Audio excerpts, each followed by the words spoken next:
केशव नगर राज्य के हरियापुर गांव में अर्जुन नाम का एक मछुआरा अपनी बहन राधा के साथ रहा करता था।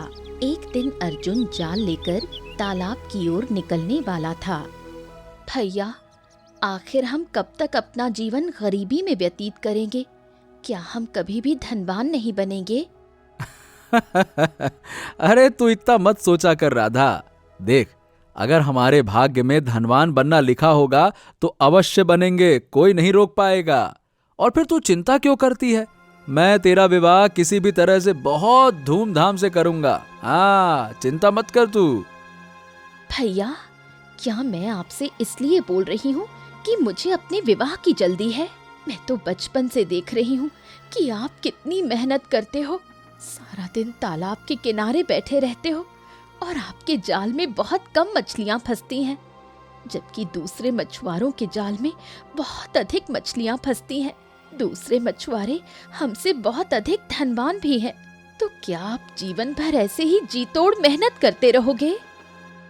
अरे नहीं राधा, नहीं नहीं नहीं, मुझे ईश्वर पर पूरा भरोसा है। एक दिन हमारा भाग्य जरूर बदलेगा।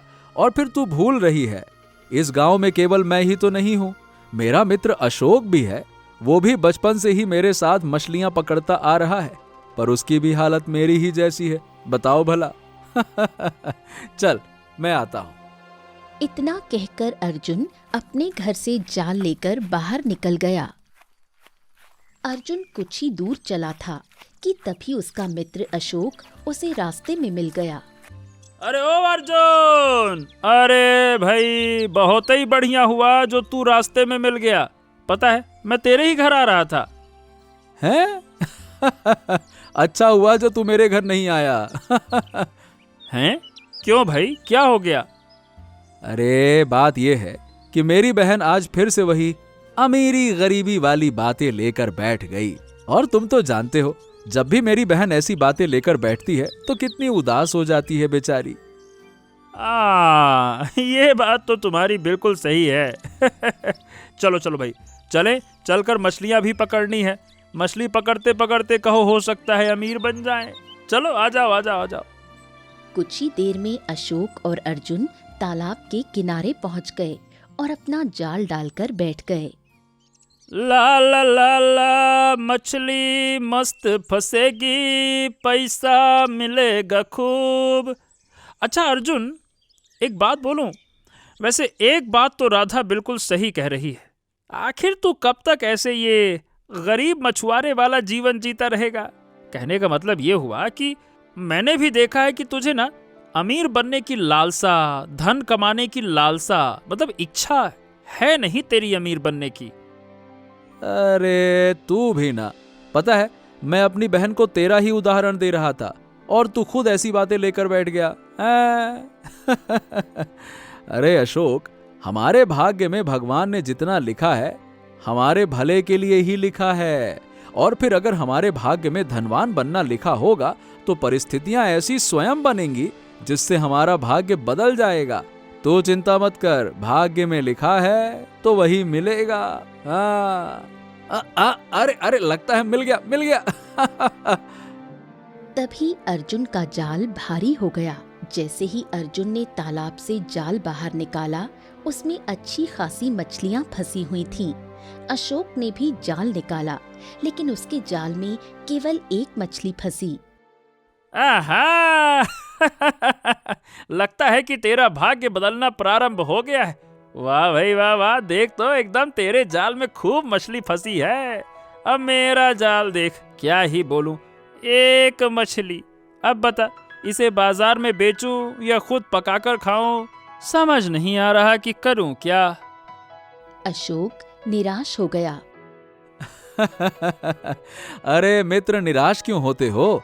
देखो, आज मेरे जाल में अधिक मछलियां फंसी हैं तो मैं तुम्हें अपनी कुछ मछलियां उधार में दे देता हूं, और जब तेरे जाल में अधिक मछलियां फंसे तो तू मुझे वापस लौटा देना, है ना? अशोक के चेहरे पर चमक आ गई। अरे वाह मेरे मित्र वाह, अगर तुम नहीं होते तो न जाने मेरा क्या होता।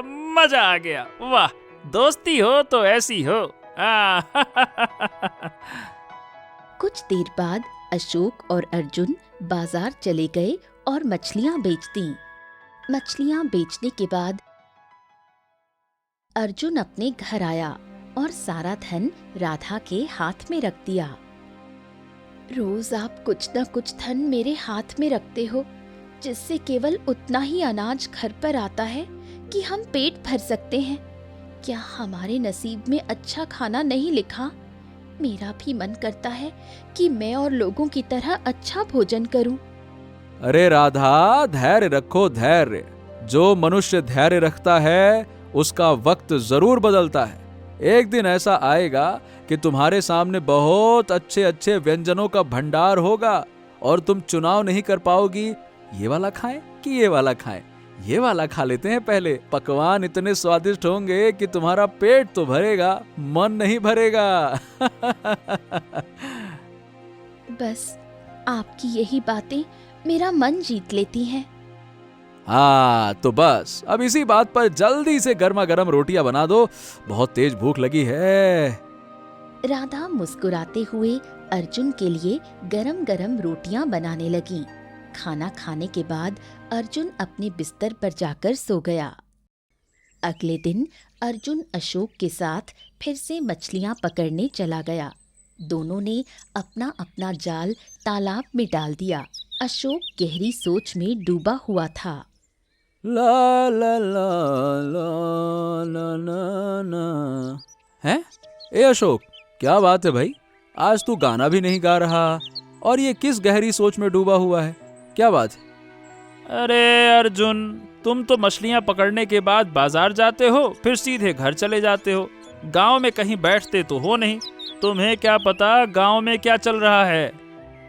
क्योंकि मैं जानता हूं कि मेरा मित्र गांव की हर जानकारी रखता है, तो मुझे जाने की क्या जरूरत है? अब बता, आखिर ऐसी क्या बात है जिसने तुझे इतनी गहरी सोच में डाल दिया? बता। बात ये है कि हमारे गांव का साहूकार और उसका पुत्र बलराम आजकल गांव के लोगों को ना बहुत तंग कर रहे हैं। उन्होंने काफी लोगों को कर देकर उन पर भारी ब्याज लगा दिया और उनकी जमीन छीनने का प्रयास कर रहे हैं। अरे क्या बताऊं, गांव के किसान बहुत अधिक परेशान हैं। मुखिया कल उन दोनों की शिकायत कर रहा था। ये सुनकर अर्जुन थोड़ा उदास हो गया। अब क्या कहूं, अगर मैं धनवान बना तो अपने गांव की भलाई के लिए जरूर काम करूंगा। जानता था तू यही बोलेगा। अरे तुझे हमेशा से राजा हरिश्चंद्र बनने का शौक चढ़ा रहता है। देख मेरे भाई, अगर किस्मत तुझे कभी धनवान बनने का मौका दे तो अपना जीवन ऐश्वर्य और आराम से बिताना। गांव वालों को उनके हाल पे छोड़ देना। अरे भाई, जिसे भगवान ने नहीं दिया उसे तू क्यों देने चला है, हैं? अरे ये कैसी बातें कर रहा है तू? क्या बोल रहा है? अभी कुछ देर पहले तू गांव की चिंता में डूबा हुआ था, हैं? मेरे भोले भाले मित्र, गांव की चिंता करना अलग बात है और मदद करना अलग बात है। अब हम दोनों को ही देख ले। अब देख, हम दोनों कितने वर्षों से अपना जीवन गरीबी में व्यतीत कर रहे हैं। क्या गांव वालों ने कभी हमारी मदद करने के बारे में सोचा? नहीं ना। तो फिर हम क्यों उनकी मदद करने के बारे में सोचें? बताओ। क्या कहूं तुझे, पता नहीं कब तेरा मन बदल जाता है। कभी तो गांव के बारे में सोचता है और कभी बदला लेने पर उतारू हो जाता है। हाँ नहीं तो। अर्जुन हंसने लगा। तभी उन दोनों का जाल भारी हो गया। उन दोनों ने अपना अपना जाल बाहर निकाला तो अशोक का जाल मछलियों से भरा हुआ था और अर्जुन के जाल में केवल 2 मछलियां थीं। आहा, कोई बात नहीं मित्र, कोई बात नहीं। देखो, कल तुमने मेरी मदद की थी और आज मैं तेरी मदद करूंगा। ये ले, ठीक है, हिसाब बराबर। कुछ देर बाद दोनों मछलियों को बाजार में बेचकर अपने अपने घर चले आए। अगले दिन अर्जुन फिर अशोक के साथ तालाब के किनारे अपना जाल डालकर बैठ गया। तभी अचानक अर्जुन का जाल भारी हो गया। अर्जुन ने जैसे ही जाल तालाब से बाहर निकाला तो उसमें फंसी हुई मछली देखकर वो बुरी तरह से चौंक पड़ा। ए अशोक, अरे देख तो सही रे, ये मेरे जाल में कैसी मछली फंसी है। बाप रे बाप, इतनी विचित्र मछली तो मैंने अपने जीवन में कभी नहीं देखी। अशोक ने देखा कि अर्जुन के जाल में एक सोने की मछली फंसी थी, जिसकी आंखें नीली रंग की थीं। हाँ, लगता है तेरे जाल में कोई मायावी मछली फंसी है मित्र। अरे भाई, तेरा भाग्य बदल गया। किस्मत वाला निकला तू। तभी वो मछली मनुष्य की आवाज में बोलने लगी। मुझे छोड़ दो। अर्जुन डर गया। अरे बाप रे बाप, हे भगवान, ये मछली मनुष्य की आवाज में बात कर रही है रे अशोक। ये कोई साधारण मछली नहीं है। ये मुझे कुछ बहुत ही बड़ा रहस्य लग रहा है। अरे अर्जुन, इसको छोड़ने की भूल मत करना। क्या पता ये कोई राक्षसी हो या पिशाचनी, और जैसे ही तू इसे छोड़ेगा ये हम दोनों को मार दे तो फिर क्या करेंगे? तभी मछली की आंखों से आंसू बहने लगे। मुझे छोड़ दो। अगर तुम मुझे छोड़ दोगे तो मैं तुम्हें एक ऐसी चमत्कारी वस्तु दूंगी जिससे तुम अपना भाग्य बदल सकते हो। ये सुनकर अर्जुन चौंक गया। कुछ देर बाद अर्जुन ने मछली से कहा, अरे देखो देखो देखो, तुम्हें कुछ भी देने की आवश्यकता नहीं है। तुम्हारे आंसुओं ने मुझे अंदर तक पिघला दिया है। मैं समझ गया कि तुम परेशानी में हो। मैं तुम्हें ऐसे ही छोड़ता हूँ, ठीक है? आराम से जाओ जाओ जाओ जाओ जाओ जाओ। इतना कहकर अर्जुन ने मछली को आजाद कर दिया। अबे क्या जाओ जाओ जाओ जाओ, ये क्या किया तूने यार? ये क्या? अरे यार, तुझसे बड़ा मूर्ख आदमी नहीं देखा। ये क्या कर दिया तूने, हैं? अरे क्या कर दिया? क्या छोड़ दिया? अबे पागल वागल हो गया है क्या? उस मछली के आंखों के आंसू तुझे नहीं दिखाई दिए क्या? हाँ, बेचारी इतनी परेशान थी, इसीलिए मैंने छोड़ दिया। मगर अगले ही पल अचानक वो मछली तालाब से निकलकर रंग बिरंगी किरणों से एक जल परी में प्रकट हो गई। जल परी ने तुरंत अपना हाथ अर्जुन के आगे कर दिया। उसके हाथ में एक सफेद रंग का मोती था। इस मोती को पकड़ लो। ये एक मायावी मोती है। ये तुम्हारी एक इच्छा पूरी कर सकता है। तुमने मेरी मदद की है, इसलिए मैं तुम्हारी मदद करूंगी। केवल एक इच्छा? हाँ, केवल एक इच्छा, परंतु ध्यान रखना, इसमें इच्छा बहुत सोच समझ कर मांगना और इसकी सुरक्षा करना। अगर ये किसी गलत मनुष्य के हाथ पड़ गया तो फिर ये मोती बदला भी लेना जानता है। मैं कुछ समझा नहीं। अगर तुम इसे अपनी बुद्धिमानी से इच्छा मांगोगे तो ये मोती तुम्हारी वो इच्छा पूरी कर देगा, और अगर मोती को तुम्हारी इच्छा पसंद आएगी तो फिर ये तुम्हारी दूसरी भी इच्छा पूरी करेगा। परंतु अगर तुम इसकी सुरक्षा नहीं कर सके तो ये किसी गलत मनुष्य के हाथों में पड़ गया तो फिर ये मोती उसे नुकसान पहुंचाएगा, उसे जिसे तुम इस संसार में सबसे ज्यादा प्रेम करते हो। इतना कहकर परी रंग बिरंगी किरणों के साथ गायब हो गई। अरे अर्जुन, इससे ढेर सारा खजाना मांग। अगर तेरे पास ढेर सारा खजाना आ जाएगा तो फिर तो तू बहुत धनवान बन जाएगा। फिर तुझे किसी वस्तु की क्या ही आवश्यकता होगी। मांग मांग मांग मांग, खूब सारा धन मांग, पैसा। नहीं नहीं नहीं नहीं, मैं अपनी बहन से परामर्श किए बिना इस मोती से कुछ भी नहीं मांगूंगा। और शायद तुमने जल परी के शब्दों पर ध्यान नहीं दिया है। अशोक, जल परी ने कहा था कि अगर बुद्धिमानी से कोई इच्छा मांगी जाए तो ये मोती दूसरी इच्छा भी पूरी कर सकता है। और जो इच्छा तुम बता रहे हो वो इच्छा पूरी करने के बाद मनुष्य के मन में लालच आ सकता है, पर मैं लालची नहीं बनना चाहता।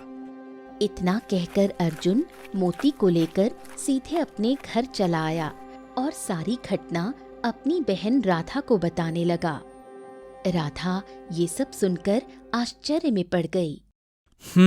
तो अब तू बता बहन, मैं ऐसी क्या इच्छा मांगूं जिससे मैं बहुत धनवान भी हो जाऊं और इस मोती को बुरा भी ना लगे और मैं अपने गांव का कल्याण भी कर सकूं? बता। राधा सोच में डूब गई। भैया सोचो, अगर आप किसी राज्य के राजकुमार या राजा होते तो आप केवल एक गांव का ही नहीं बल्कि बहुत से गांव का एक साथ कल्याण कर सकते थे और उनकी सेवा कर सकते थे। पर इस मोती से राज्य पाने का वरदान मांगो। वैसे भी मैंने सुना है कि इस समय राजा विक्रम अपनी पुत्री राजकुमारी चंद्रलेखा के लिए वर की तलाश कर रहे हैं। तो क्यों ना आप इस मोती से कुछ ऐसा मांगो कि राजा विक्रम अपनी पुत्री का विवाह आपसे करें और अपनी राजगद्दी आपको सौंप दें। राजा बनने के बाद आप इस गांव को हमारे अत्याचारी साहूकार से भी मुक्ति दिला सकते हैं। वाह मेरी बहन वाह, तूने बिल्कुल सही परामर्श दिया है। अब मैं इस मोती से यही मांगूंगा। हाँ। अर्जुन मोती की ओर देखकर बोला, हे मोती, मैं चाहता हूं कि राजकुमारी चंद्रलेखा मुझसे विवाह कर लें, ताकि मैं इस राज्य का राजा बन जाऊं और फिर प्रजा की सेवा कर सकूं। तुमने बहुत ही बुद्धिमानी से इच्छा मांगी है। इस इच्छा से तुम्हें न केवल धन प्राप्त होगा बल्कि शासन भी प्राप्त होगा, क्योंकि तुम्हारे मन में लोगों के प्रति भलाई करने की भावना है।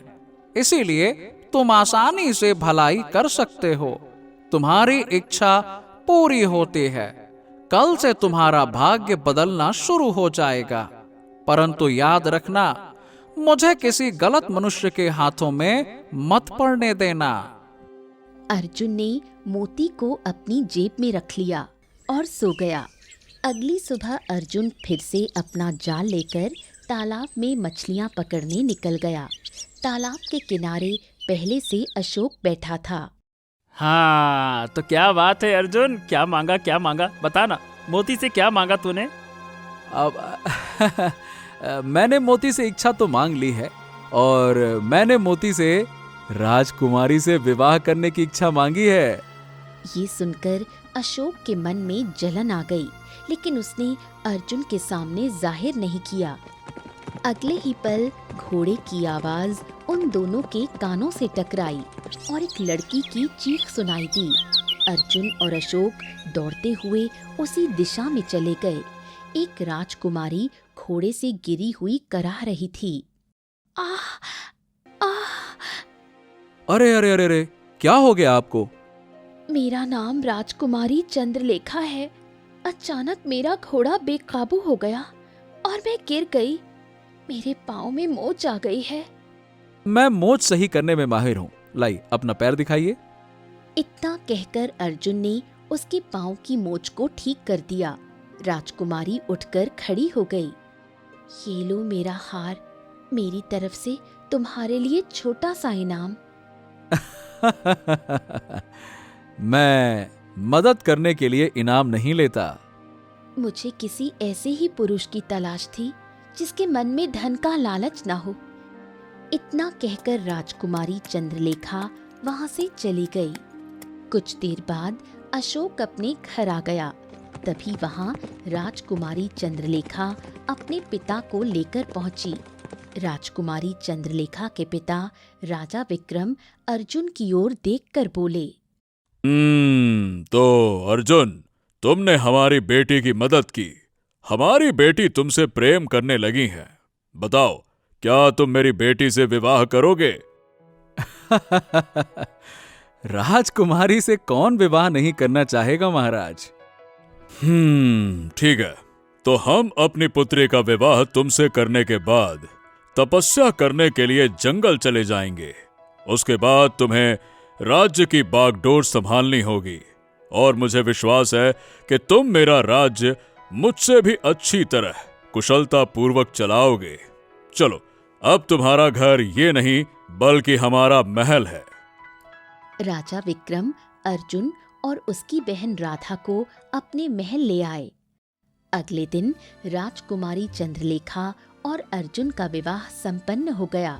विवाह के बाद राजा विक्रम अर्जुन को अगला राजा घोषित कर देते हैं और तपस्या के लिए वन चले जाते हैं। समय ऐसे ही बीतने लगा। अर्जुन की बहन राधा भी अब राजकुमारी जैसा जीवन व्यतीत करने लगी। एक दिन राधा के सामने व्यंजनों का भंडार था और राधा उन सभी व्यंजनों को देख रही थी। तभी अर्जुन वहां पहुंचा। आहा! क्यों राधा? आहा, अब बोलो। मैंने कहा था ना, एक दिन ऐसा जरूर आएगा कि तुम्हारे सामने स्वादिष्ट भोजन का, व्यंजनों का, पकवानों का भंडार होगा और तुम्हें चुनाव करना होगा कि तुम कौन सा खाओ और कौन सा नहीं। देखा?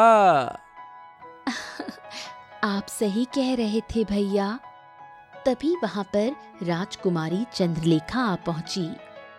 आखिर भाई बहन में क्या वार्तालाप चल रही है, हमें नहीं बताया जाएगा? आज मैं तुम्हें जरूर बताऊंगा। मेरा और तुम्हारा विवाह ये कोई इत्तेफाक नहीं है। मेरा और तुम्हारा विवाह इत्तेफाक नहीं है? इसके पीछे भी कोई रहस्य है? हाँ, आज रात महल की छत पर मैं तुम्हें उस रहस्य को जरूर बताऊंगा। रात के समय अर्जुन अपनी पत्नी चंद्रलेखा के साथ अक्सर टहलता था। अर्जुन महल की छत पर टहल रहा था कि तभी चंद्रलेखा वहां आ गई। जब से तुमने मुझे बताया है कि मेरा और तुम्हारा विवाह इत्तेफाक नहीं है, तब से मेरे मन में उत्सुकता बढ़ गई है कि आखिर इसके पीछे की क्या कहानी है। अर्जुन मोती की सारी घटना बताते हुए मोती चंद्रलेखा को दिखाता है। ये देखो चंद्रलेखा, इस मोती की वजह से हमारी तकदीर बदली है और हम तुम्हारी जिंदगी में आए और तुम हमारी जिंदगी में। जरूर ये वही मायावी मोती है जो जल परी ने तुम्हें दिया है। इसे बहुत संभाल कर रखना। क्या पता हमें अगली इच्छा मांगने की आवश्यकता पड़ जाए, क्योंकि अब तुम एक राजा बन चुके हो और राजाओं के ऊपर अक्सर युद्ध के बादल छाए रहते हैं। बिल्कुल, तुम बिल्कुल सही कह रही हो। अगले दिन अर्जुन अपने महल के बगीचे में टहल रहा था कि तभी राधा वहां आ गई। भैया, अब आप एक राजा बन चुके हैं। आपको याद है, जब हम गरीब थे तब आप कहा करते थे कि अगर आपको बहुत सारा धन मिल जाएगा तो आप अपने गांव वालों की मदद जरूर करेंगे। हाँ, हमें याद है राधा। हम आज ही इस बारे में सोच रहे थे। मैं आज ही अपने सैनिकों को भेजकर बहुत सारा धन दूंगा और उनसे कहूंगा कि हमारे गांव के जिन लोगों ने साहूकार से कर्ज लिया है, उनका कर्ज मेरे खजाने से चुका दिया जाए। और सैनिकों से कहूंगा कि साहूकार को आदेश दिया जाए कि उसने जिस किसी भी किसान की जमीन पर कब्जा किया है वो उसे वापस कर दे, अन्यथा उसका बहुत ही बुरा परिणाम उसे भुगतना होगा। राधा मुस्कुराने लगी। ये आपका बिल्कुल सही न्याय है भैया। इतना कहकर राधा वहां से चली गई। अगले दिन अर्जुन एक सैनिक को बहुत सारा धन देता है और उसे सारी बात बताता है। सैनिक वो धन लेकर अर्जुन के गांव चला गया। कुछ ही दिनों में अर्जुन का सारा गांव साहूकार और उसके पुत्र के कर्ज से मुक्त हो गया। सभी किसान अपनी अपनी जमीन पर हल चलाने लगे और अर्जुन को दुआएं देने लगे। इधर अर्जुन का मित्र अशोक अकेला पड़ गया। एक दिन वो तालाब के किनारे बैठा हुआ था कि तभी साहूकार का पुत्र बलराम वहां आ गया और अशोक का मजाक उड़ाते हुए बोला, ओहो, ये है राजा के मित्र अशोक। क्यों भाई, तुम्हारे मित्र अर्जुन ने राजा बनने के बाद तुम्हें कभी याद तो नहीं किया? वो तो बड़ा भाग्यशाली निकला, रंक से राजा बन गया और अपने गरीब मित्र को यहाँ छोड़ गया। अरे क्या खाक भाग्यशाली निकला। अरे वो तो जादुई मोती की मेहरबानी थी जिसकी वजह से वो राजा बन गया, नहीं तो यहीं मेरे बगल में बैठा मिलता अभी। हैं? क्या मतलब? क्या बात कर रहे हो? वो जादुई मोती की वजह से राजा बना? अशोक ने सारी घटना बलराम को बताते हुए कहा। और नहीं तो क्या, अर्जुन ने उस मोती से राजा बनने की इच्छा मांगी और बस बन गया वो राजा। धत तेरे की, दिमाग खराब कर दिया। अरे तुमसे बड़ा मूर्ख मनुष्य मैंने इस दुनिया में नहीं देखा। अरे अकल के अंधे, जब वो मोती अर्जुन को मिला तो क्या तुम उससे छीन नहीं सकते थे? हैं? अरे बात ये है कि मोती ने कहा था कि अगर ये किसी बुरे मनुष्य के हाथों में पड़ गया तो अर्जुन जिसे सबसे ज्यादा प्रेम करता है उसके साथ कुछ बुरा होगा, अगर मैं बुरी नियत से मोती छीन लेता ना तो अर्जुन के साथ शायद कुछ बुरा हो जाता। अरे गजब दिमाग से पैदल आदमी हो भाई। जो बुरा होता वो तो अर्जुन के साथ होता ना, तुम्हारे साथ थोड़ी होता। तुम तो धनवान बन जाते। इतनी अकल ना चली तुम्हारी। इसीलिए तुम्हारा दोस्त बन गया राजा, तुम रह गए रंक। ये सुनकर अशोक चौंक गया। अर्जुन की वजह से मेरे गांव की सारी जमीन मेरे हाथ से चली गई। अगर वो राजा नहीं बनता तो पूरा गांव मेरी मुट्ठी में था और कुछ ही समय में सब मेरे गुलाम बन जाते। अगर तुम मुझे ये रहस्य पहले बता देते तो मैं तुम्हें ढेर सारा धन देता, समझे? अरे तो अभी क्यों चिंता करते हो? अगर तुम चाहो तो मैं वो मोती अर्जुन से प्राप्त कर सकता हूँ। और तुम्हें क्या लगता है कि तुम्हारा मित्र मूर्ख है? अरे वो मोती तुम्हें इतनी आसानी से दे देगा, हैं? मेरा मित्र है वो और मैं उसकी आदत जानता हूँ। मैं उसे मूर्ख बनाकर आसानी से मोती प्राप्त कर सकता हूँ। ये हुई ना बात। यही तो विश्वास चाहिए था तुम्हारी तरफ से। एक काम करो, वो मोती हासिल करो। हम उससे ना तो राजा बनने की इच्छा मांगेंगे और ना ही खजाना मांगेंगे। हाँ। अरे तो फिर मोती हासिल क्यों करना है? देखने के लिए? मेरी बात कान खोल के सुनो। हम उससे जल परी को कैद करने की इच्छा मांगेंगे। जल परी कैद हो जाएगी तो फिर हम उससे ढेर सारे जादुई मोती ले सकते हैं ना। बड़ा सोच, बड़ा। हाँ। ये सुनकर अशोक की आंखों में चमक आ गई। अरे वाह वाह वाह वाह वाह वाह वाह। ठीक है ठीक है ठीक है, तुम चिंता मत करो। मैं कल ही वो मोती अर्जुन से हासिल कर लूंगा। हाँ। ये हुई ना बात। मैं खंडहर में तुम्हारा इंतजार करूंगा और याद रखना, सौदा बराबरी का होगा। अगर हम जलपरी से ढेर सारे मोती पाएंगे तो आधे तुम रख लेना और आधे मैं। उसके बाद हम दोनों मिलकर पूरे संसार पर शासन करेंगे। बुझे कि नहीं बुझे? अब देखो मेरा कमाल। अशोक खुश होता हुआ वहां से चला गया। बलराम सीधा अपने पिता साहूकार के पास गया और सारी घटना बता दी। शाबाश बेटा शाबाश, ये तुमने बहुत बुद्धिमानी का काम किया। मैं भी तुम्हारे साथ चलूंगा। अब भले ही मैं बूढ़ा हो चुका हूं, इसीलिए मैं उस मोती से दोबारा जवान होने की इच्छा मांगूंगा। लेकिन क्या तुम्हारा नया मित्र अशोक, ये बताओ, वास्तव में अर्जुन से वो मोती ला सकता है? वो बहुत विश्वास से तो कह रहा था। मुझे लगता है कि वो जरूर ले आएगा। ले आया तो अच्छी बात, नहीं लाया तो दोबारा लाने के लिए भेजेंगे, और क्या। अगले दिन बलराम और साहूकार खंडहर की ओर चले गए। इधर अशोक ने साधु का वेश धारण किया और सीधे राजमहल के अंदर प्रवेश कर गया। राज दरबार में उसका मित्र अर्जुन अपनी पत्नी चंद्रलेखा और बहन राधा के साथ बैठा हुआ था, जो अशोक को पहचान नहीं पाए। भिक्षाम देहि। हरिओम हरिओम हरिओम। मुझे भिक्षा चाहिए बच्चा। जरूर जरूर जरूर, हमारे महल से कोई खाली हाथ नहीं जाता महाराज। भिक्षाम देहि। तो बच्चा, मुझे वो मोती चाहिए जिसने तुम्हारा भाग्य बदला है।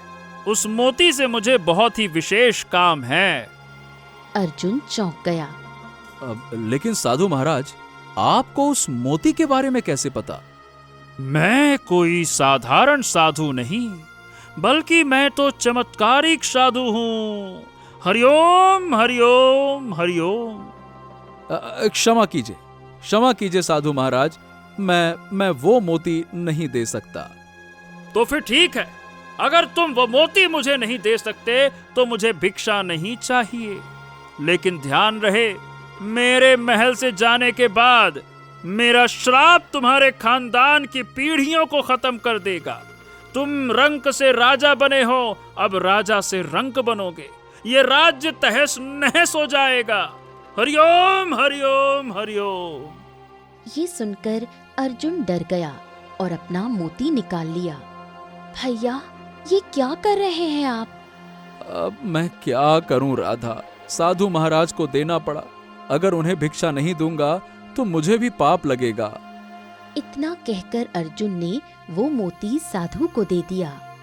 साधु, जो कि असल में अशोक था, वहां से खुश होकर चला गया। उसके जाने के तुरंत बाद राधा के चेहरे पर अचानक धब्बे उभरने लगे और वो बेहोश होकर जमीन पर गिर गई। भैया, मेरे शरीर में पूरी तरह से दर्द हो रहा है। अर्जुन डर गया। उसे जल परी की बात और मोती की शर्तें याद आ गईं। कहीं वो मोती मैंने किसी पाखंडी साधु को तो नहीं दे दिया? दूसरी ओर अशोक सीधे खंडहर पहुंचा और मोती बलराम को दे दिया। बलराम मोती से बोला, सुनो मोती, जल परी को मेरे सामने प्रकट करो, और हाँ, जल परी कैद होनी चाहिए, जल्दी करो। सोच लो, अगर तुम बुरी नियत से ये इच्छा मांग रहे हो तो इसके परिणाम भुगतने पड़ेंगे। अरे बकवास बंद कर, जो आदेश दिया है वो चुपचाप पूरा कर। ज्ञान मत दे। अगले ही पल रंग बिरंगी किरणों से जल परी प्रकट हुई। वो एक पिंजरे में बंद थी। अब मुझे और ऐसे ही मोती चाहिए। असंभव, मैं तुम्हें और मोती नहीं दे सकती। मैं जानती हूँ कि तुम इसे गलत कार्यों के लिए इस्तेमाल करोगे। अगर तू नहीं देगी तो मैं तुझे जलाकर राख कर दूंगा, समझी? उसी समय महल में राजगुरु आ पहुंचे, जिनके पास कुछ चमत्कारी शक्तियां थीं। उन्होंने अर्जुन को चिंतित देखकर तुरंत स्थिति का पता लगाने का प्रयास किया। रुको, मैं ध्यान लगाकर सत्य जानने का प्रयास करता हूँ। राजगुरु ध्यान में डूबे और कुछ समय बाद बोले, वो साधु कोई और नहीं बल्कि तुम्हारा मित्र अशोक था, जो साधु के भेष में आकर उस मोती को छीन ले गया। अब उन्होंने जल परी को कैद कर लिया है और मोती के बदले ढेर सारे मोती मांग रहे हैं। क्या? अशोक? हे भगवान, अशोक से मुझे ऐसी उम्मीद हरगिज नहीं थी। खैर, कोई बात नहीं, कहीं न कहीं गलती मेरी भी थी। राजा बनने के बाद मैंने अपने मित्र पर ध्यान नहीं दिया। अगर तुम जल परी को मुक्त करना चाहते हो तो मोती तोड़ना होगा। मोती टूटते ही जल परी आजाद हो जाएगी, पर यह संभव है कि मोती फिर कभी ना मिले। हाँ, मुझे अब मोती दोबारा मिलने की इच्छा भी नहीं है। मैं सिर्फ चाहता हूं कि जल परी आजाद हो और मेरी बहन ठीक हो जाए। तो ठीक है, मैं अपने मंत्रों की शक्ति से तुम्हें वहां पहुंचा देता हूं, पर ध्यान रहे, अब तुम राजा हो, मछुआरों जैसा व्यवहार ना करो। राजाओं के रूप में गरिमा से पेश आना। ओम। राजगुरु ने मंत्र पढ़कर अर्जुन को वहां पहुंचा दिया। अर्जुन अचानक खंडहर में प्रकट हो गया। साहूकार बलराम और अशोक भयभीत हो उठे। अर्जुन ने तेजी से दोनों का सामना किया और बलराम के हाथ से मोती छीन लिया। अर्जुन ने मोती जमीन पर फेंक दिया और उसे तोड़ दिया। मोती के टूटते ही भयंकर धमाका हुआ और जल परी आजाद हो गई। मैं तुम दोनों को जलाकर राख कर दूंगी। अशोक डर गया। अर्जुन हाथ जोड़कर जल परी से विनती करने लगा। अगर सजा देनी है तो साहूकार और बलराम को दो, क्योंकि मुझे पूरा भरोसा है इन्होंने ही मेरे मित्र को भड़काया होगा, उसे उकसाया होगा, लालच दिया होगा। नहीं नहीं नहीं नहीं नहीं नहीं मेरे मित्र, इन्होंने मुझे नहीं भड़काया, बल्कि मैं अंदर ही अंदर ईर्ष्या कर रहा था। अब मुझे अपनी गलती का एहसास हो गया। मुझे माफ कर दो मित्र, मुझे माफ कर दो। अर्जुन ने अपने मित्र अशोक को गले लगा लिया। अरे बस बस बस बस बस, आओ आओ, मेरे पास आओ। देखो, माफी तो मुझे मांगनी चाहिए, राजा बनते ही मैंने ये जानने की कोशिश ही नहीं की कि आखिरकार मेरा खास मित्र, जिसने हर सुख दुख में मेरा साथ दिया, वो कैसा है। सारी गलती मेरी है, मैं मोती की रक्षा नहीं कर पाया। अरे महाराज, महाराज हमें माफ कर दीजिए। हम वादा करते हैं कि अब हम सुधर जाएंगे, कभी गलती नहीं करेंगे महाराज। माफ कर दीजिए, माफ कर दीजिए महाराज, आखिरी बार है बस। ठीक है, मैं तुम्हें एक मौका देता हूं, पर तुम दोनों को ये गांव छोड़ना होगा। जल परी मुस्कुराई और रंग बिरंगी किरणों के साथ गायब हो गई। अर्जुन अपने मित्र अशोक को महल लेकर आया और उसे ऊंचा पद और सम्मान दिया। साहूकार और बलराम डर के मारे गांव छोड़कर चले गए।